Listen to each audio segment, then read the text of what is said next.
Oke. Nah Mas, sebelum kita masuk ke pertanyaan-pertanyaan, saya mau tanya sedikit nih Mas. Gimana sih Mas kondisi pasar modal minggu-minggu ini Mas? Ya, kalau kita lihat memang indeks harga saham gabungan beberapa minggu belakang ini mengalami penurunan ya, di mana di 2 pekan lalu tuh IHSG sudah menunjukkan tanda-tanda penurunan 1%, kemudian di minggu kemarin itu 3% lebih ya penurunannya. Nah, ini kalau kita total mungkin selama bulan ini udah 5% lebih penurunannya. Nah, ini cukup dalam, maka dari itu kita lihat pada hari ini indeks harga saham gabungan kembali rebound ya, bergerak di atas level 6.800. Kalau kita lihat secara yang terdekat ini, support daripada IHSG itu di 6.750 sebetulnya ya. Harusnya itu cukup kuat sih ya untuk menopang IHSG untuk nggak gampang turun lagi di level tersebut sebetulnya ya. Kalau kita lihat penurunan hari ini itu yang terendah di level 6.747 ya, dekat-dekat 6.750 gitu. Nah, ini memang disebabkan karena lebih faktor global, Mbak, yang cenderung data-datanya kurang begitu baik, terjadi stagflasi di mana pertumbuhan ekonominya itu sedikit stagnan, tetapi inflasinya tuh agak sedikit tinggi gitu ya. Tetapi lain halnya dengan di Indonesia ya Mbak ya, di mana pertumbuhan kita masih cukup bagus, inflasi kita juga masih cukup terkendali gitu ya, sehingga ini faktor-faktornya adalah faktor global, terutama oleh tindakan The Fed yang menaikkan suku bunga karena ingin menurunkan inflasi, sehingga ketika dia menaikkan suku bunga itu menarik investasi secara global itu ke dalam mata uang US dollar, sehingga dolar yang menguat dan membuat bursa-bursa yang lain itu mengalami penurunan ya. Sebenarnya bukan karena perekonomian kita yang jelek, tapi memang karena ada shifting, karena ada kenaikan dari the Fed tersebut, Mbak. Oke. Nah, tadi sedikit informasi tentang pasar pada minggu-minggu ini ya Mas ya. Lanjut kita ke pertanyaan kedua nih Mas. Bagaimana dengan kondisi perekonomian dalam negeri ini Mas? Apakah kinerja emiten akan terdampak Mas? Ya, oke, kalau kita lihat perekonomian dalam negeri ya, ini pada hari ini ada data mengenai balance of trade ya, atau neraca perdagangan. Kita itu, neraca perdagangan kita itu surplus sekitar 29 bulan berturut-turut ya, dan ini surplusnya hampir 5 miliar dolar gitu ya. Nah ini kelihatan bahwa neraca perdagangan kita ini masih solid ya, tetapi sebetulnya struktur dari perekonomian kita itu lebih ditopang kepada konsumsi. Nah, karena ini COVID ini perlahan-lahan ya insya Allah mulai memudar juga ya. Sehingga tingkat konsumsi masyarakat itu cenderung membaik ya. Dan ini bisa menopang perekonomian kita sebetulnya gitu ya. Jadi kita nggak perlu khawatir tentang isu resesi gitu ya. Kemudian investasi yang masuk ke Indonesia juga cukup stabil setiap tahunnya. Nah, ini antara konsumsi dengan investasi kalau digabungkan nih 80% lebih gitu ya. Nah, sisanya itu dari perdagangan ya. Kita juga ini surplus gitu ya. Kemudian dari spending pemerintah atau belanja pemerintah gitu. Kemudian kita lihat di minggu lalu itu data penjualan mobil juga lebih tinggi dari sebelumnya. Data penjualan sepeda motor masih double digit. Ya, kemudian data-data mengenai tentang konsumsi ya, di mana consumer confidence kita itu memang turun dari 124 ke 117. Sebetulnya kalau masih di atas 100 itu masih pada level yang optimis sebetulnya. Kemudian data data yang lainnya adalah mengenai tentang retail sales ya, dari 6,2% turun menjadi 4,9%. Tetapi ini masih dalam rangka pertumbuhan sebetulnya ya kalau kita lihat, sehingga kita sebetulnya ya memang efek daripada adanya inflasi yang cukup tinggi di luar negeri, kemudian kenaikan BBM ya, ini sebetulnya ya cukup sedikit banyak mempengaruhi kondisi masyarakat ya. Mungkin pertumbuhan kita nggak maksimal, tapi mungkin akan cukup optimal aja sebetulnya gitu ya. Nah, kalau kita lihat masih cukup bagus ya, ini data-data dari dalam negeri seperti itu, karena memang penyebabnya ini dari dari global, Mbak, gitu ya. Kemudian data mengenai inflasi kita juga masih cukup terkendali di bawah 6% ya. Nah, ini kalau kita lihat juga memang perekonomian kita ini cukup bagus ya. Ya, adapun misalnya adanya net sell di pasar saham yang membuat IHSG turun ya. Ya ini dikarenakan memang tadi saya katakan The Fed-nya menaikkan suku bunga sehingga larinya ke sana. Tetapi ketika The Fed-nya sudah akan berhenti menaikkan suku bunga kira-kira di tahun depan ya Mbak ya. Karena sebetulnya perekonomian US itu secara inflasi juga sudah mulai menunjukkan tanda-tanda penurunan sehingga nanti kalau udah kecenderungannya turun, The Fed nggak akan terlalu agresif naikin suku bunga dan akan kembali lagi ke instrumen investasi saham khususnya di negara-negara yang perekonomiannya maju secara cepat ya termasuk di Indonesia gitu. Jadi nanti jangan khawatir investor asing nanti akan kembali lagi ke pasar saham Indonesia Mbak gitu. Jadi kondisi kita masih cukup solid sebetulnya gitu ya. Justru dengan ada penurunan IHSG Mbak ini sebenarnya menjadi peluang gitu ya, karena IHSG itu masih berpeluang ke level 7.200, 7.300 ya. Dikarenakan ya gini Mbak, ketika perekonomian kita itu masih cukup baik ya, maka keuangan emiten itu sebenarnya juga nggak akan berdampak banyak kok gitu ya. Dan bahkan sekarang masih pada tahap itu secara perekonomian early recovery ya. Lihat aja dari misalnya dari kinerja perbankan kita ya. Itu masih cukup baik. Kemudian beberapa emiten juga ada yang mencatatkan pertumbuhan laba itu sampai ratusan persen gitu ya, terutama di saham-saham batubara, misalnya seperti PDBA, Adaro ya. Dari sisi bottom line luar biasa, dari sisi top line juga ada yang 100%, ada yang 80% gitu ya. Dan ini menunjukkan bahwa dengan adanya harga komoditas ya, ini Indonesia diuntungkan gitu ya, sehingga kinerja emitennya bagus dan mempengaruhi di sektor-sektor yang lainnya gitu ya. Ini membuat perputaran di perekonomian kita cukup baik Mbak. Seperti itu Mbak. Jadi masyarakat jangan khawatir ya Mas ya, karena kami masih solid ya Mas ya. Jadi jangan perlu khawatir untuk mungkin kenaikan resesi di tahun 2023 juga ya Mas ya. Seperti itu.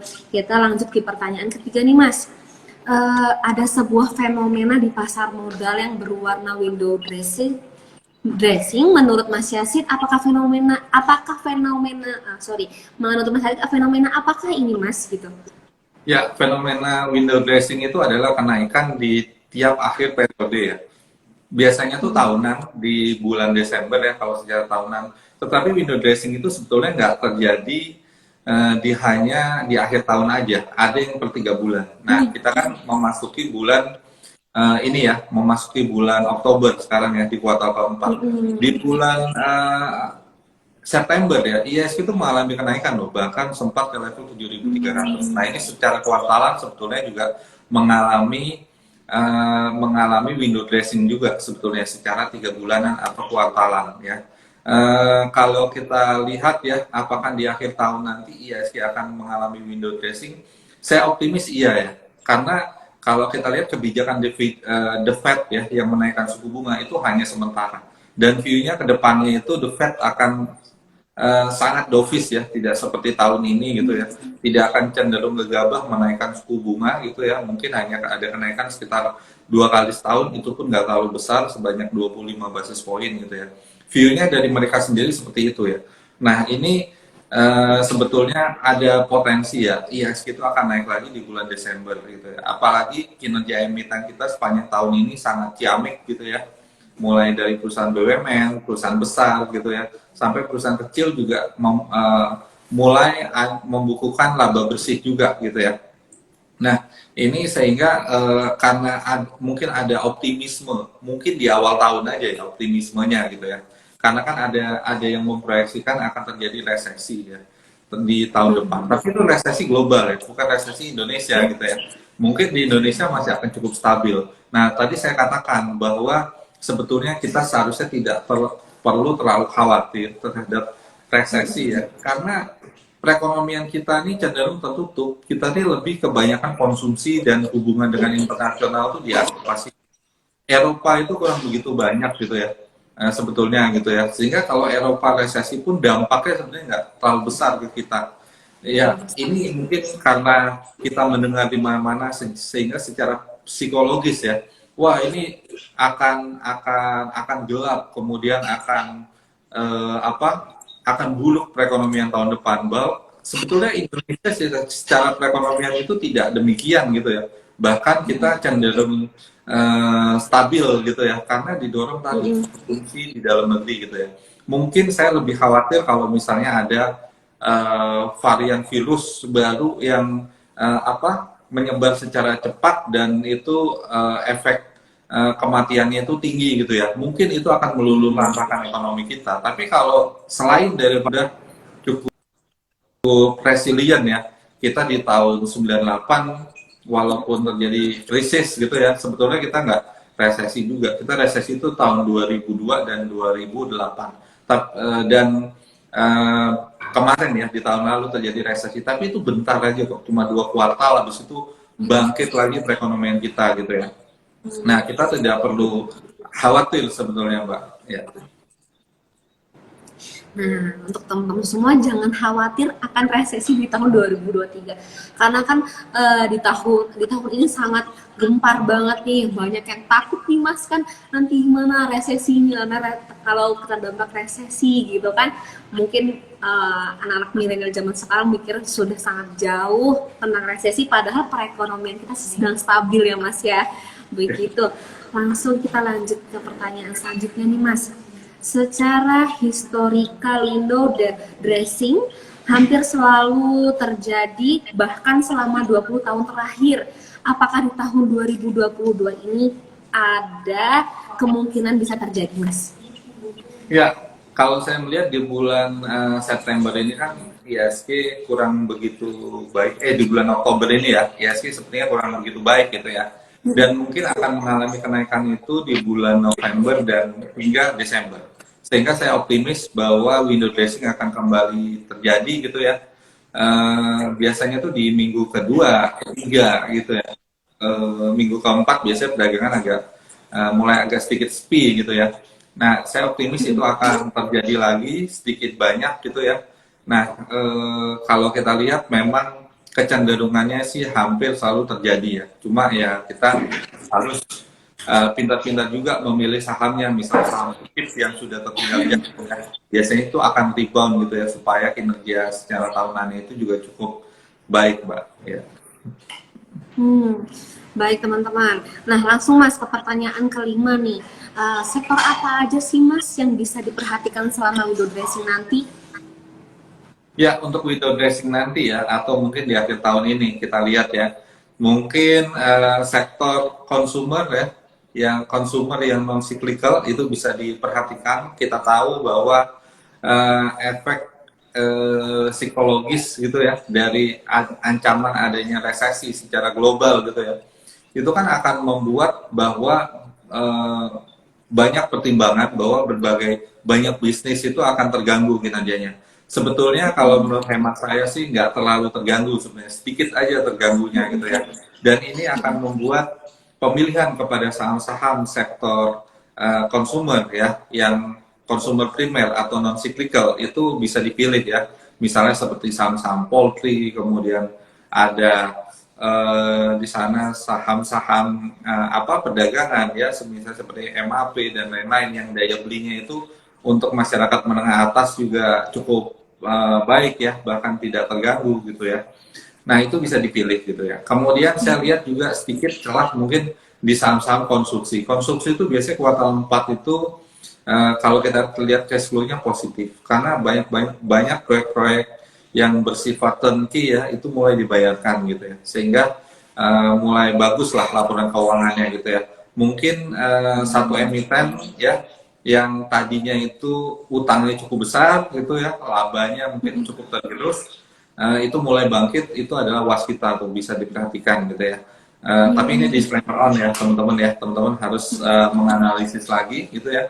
Kemudian saham-saham perbankan ya yang big cap itu selalu bisa dijadikan untuk portofolio gitu ya, tambahan portofolio. Kemudian saham-saham yang lainnya itu adalah saham di sektor perindustrian gitu ya, dan juga energi itu masih bisa diperhatikan ya. Kalau kita lihat ya memang saham-saham batu bara ya mungkin ya, saham-saham batu bara itu masih bisa diperhatikan. Pergerakannya memang di atas, tapi dia sideways. Nah ini kalau di level-level support masih bisa diperhatikan ya. Kalau kita lihat hari ini kan ARDO juga ada kenaikan sedikit, ITNG ada kenaikan gitu ya. Nah, mengapa demikian? Karena ada data dari bulan Agustus ke bulan September ya, impor batu bara oleh Eropa dari Indonesia itu naik cukup signifikan ya, mungkin 40-50% gitu ya kenaikannya ya.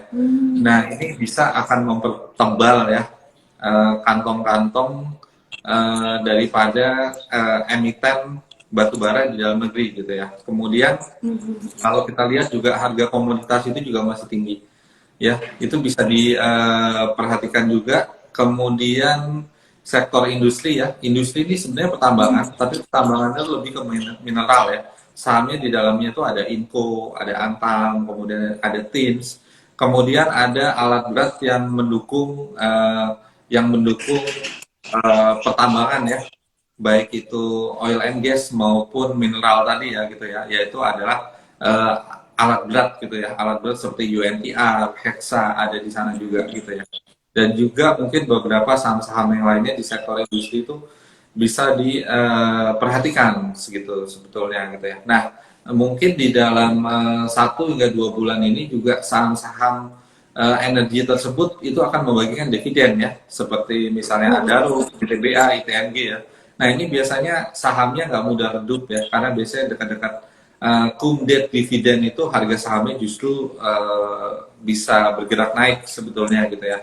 Nah itu mungkin yang bisa diperhatikan untuk jangka pendek sektor pertambangan, kemudian untuk nextnya itu ya sektor konsumer, kemudian sektor tadi ya industri gitu ya. Utamanya kalau window dressing itu cari saham-saham blue chip yang masih kinerjanya tuh tertinggal jauh gitu lah ya. Itu biasanya akan cenderung mengalami kenaikan, Mbak. Nah, tadi udah dijawab ya pertanyaannya dari Mas Yasin. Nah, ini pertanyaan terakhir nih Mas. Saran maupun strategi seperti apa sih Mas yang harus diperhatikan untuk investor dalam berinvestasi? Mungkin teman-teman banyak yang belum tahu nih sarannya gitu. Boleh dijawab Mas? Ya, pertama ya, investor itu biasanya terbagi dua, investor jangka pendek dan jangka panjang. Kalau misalnya untuk pemula, ya lebih baik belajar berinvestasi jangka panjang di saham-saham yang bagus, yang kinerjanya bagus gitu ya. Kemudian kalau investor jangka pendek, ya silakan cari saham-saham yang pertama likuiditasnya itu harus ada, kemudian juga secara teknikal ada sinyal-sinyal yang memberikan itu bahwa saham tersebut itu mau naik gitu ya, dan terakhir mungkin pakai trading plan gitu ya. Trading plan itu harus benar-benar dipatuhi ya. Kalau misalnya meleset dari target ya silakan cut loss ya.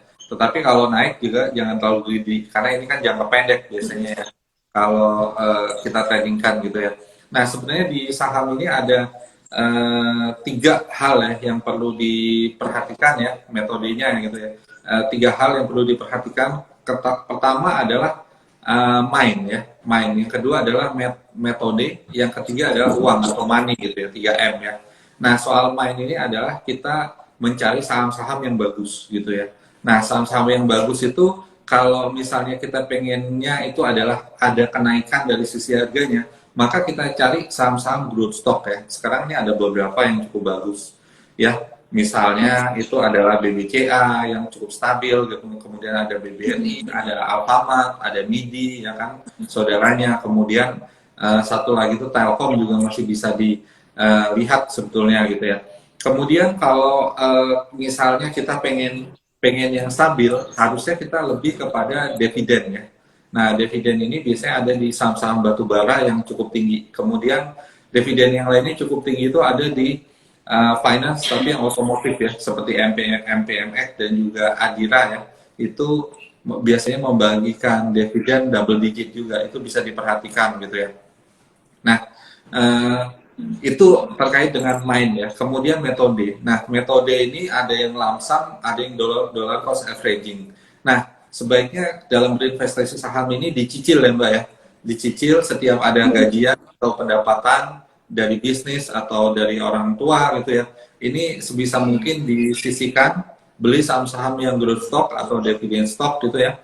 Nah, ini nanti akan kembali kepada kita ya, karena pengorbanan kita mungkin 5 tahun, 10 tahun itu akan menjadi sesuatu, Mbak. Ya, biasanya saham yang blue chip, saham yang berfundamental baik itu biasanya akan ada kenaikan 1 kali atau 2 kali lipat dalam 5 tahun gitu ya. Nah, ini tentu saja akan membuat investasi yang kita lakukan ini berpotensi memberikan profit yang cukup lumayan gitu ya Mbak ya. Nah, asalkan tadi sahamnya diperhatikan, kemudian rajin menyisikan, dan yang terakhir ini money gitu ya, uang. Nah, uang yang digunakannya harus uang dingin, jangan dari uang pinjaman. Karena kalau pinjaman itu kan kita harus pasti mengembalikan. Sedangkan ketika kita berinvestasi itu, apalagi di pasar saham, itu tidak pasti gitu ya. Nah, itu jangan kita memperjualbelikan sesuatu yang pasti dengan yang tidak pasti gitu ya. Jadi saham ini kemungkinan ada potensi besarnya itu kita untung, tetapi periodenya tuh mungkin agak sedikit panjang ya, karena sebenarnya secara harfiahnya investasi saham ini tahunan sebetulnya ya, seperti itu Mbak. Ya, ya kemudian terkait dengan money ini ya, ya kalau bisa pakai uang dingin dan juga proporsi ya dalam kita mengatur keuangan dari gaji ya, itu kan ada yang untuk kebutuhan sehari-hari itu juga diperhatikan, kemudian ada yang untuk misalnya untuk membayar cicilan gitu, kemudian untuk yang untuk diri kita sendiri gitu ya. Nah, itu secara persentasenya itu juga bisa diperhatikan Mbak ya. Oke, tadi sudah banyak pertanyaan. Mas, coba kita menjawab pertanyaan dari teman-teman. Boleh ya Mas? Satu Ya, aja oke. sebelum kita mengakhiri pada live Baik. kita saat ini. Ini ada yang bertanya nih Mas. Di tengah kenaikan suku bunga, dampak paling besarnya terhadap emiten perbankan itu seperti apa Mas? Ya, di kenaikan suku bunga terhadap perbankan ya. Kalau kita lihat sebetulnya ya, perbankan kita ini sekarang dalam kondisi yang sangat stabil gitu ya. Kalau suku bunga bisa naik ya, perekonomian yang melaju cepat, angka kredit itu bisa naik. Tapi kalau misalnya gimana kalau suku bunganya dinaikkan gitu.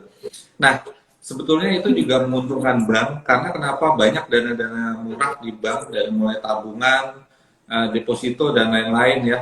Itu karena spending kita pada masa pandemi itu kan nggak terlalu besar, sehingga banyak uang menumpuk di bank, sehingga ketika suku bunga naik, bunga kreditnya itu dinaikkan gitu kan. Adapun deposito biasanya akan dinaikkan tapi secara bertahap. Nah, proporsi tabungan itu saya rasa juga cukup besar gitu ya. Nah, ini dari net interest marginnya bank ini seharusnya bisa naik gitu ya, karena dari kasa dana murahnya itu besar, kemudian dari sisi kredit itu mengalami kenaikan gitu ya. Jadi bank itu sebenarnya masih diuntungkan. Apalagi bank kita sekarang sudah disiplin, ada CKPN atau pencadangan untuk kredit gitu ya. Dan cukup kuat kondisinya saat ini gitu ya. Sehingga ya untuk perbankan itu biasanya lajunya ya, kalau sahamnya itu saham indeks. Jadi kalau indeksnya turun gitu, biasanya sahamnya juga mengalami penurunan. Tapi kalau misalnya ISG naik, biasanya dia juga naik gitu ya. Nah, untuk saham-saham perbankan, kalau kita lihat kan hari ini ISG naik gitu ya. Untuk di banking sendiri banyak sekali yang hijau, walaupun tipis ya. Ada BBRI naik 0,70%, kemudian Bank Mandiri 0,53%, BBNI 1,78%, PNBS 5,62 gitu ya. Banyak sekali yang menguat, terutama untuk perbankan blue chip-nya gitu ya. Nah, kalau kita lihat IHSG kan sekarang di 5.800-an ya. Kalau kembali ke 7.200 lagi, ya otomatis saham-saham perbankan ini juga berpotensi untuk naik lagi. Kalau misalnya dari sisi pergerakan harga sahamnya, Mbak.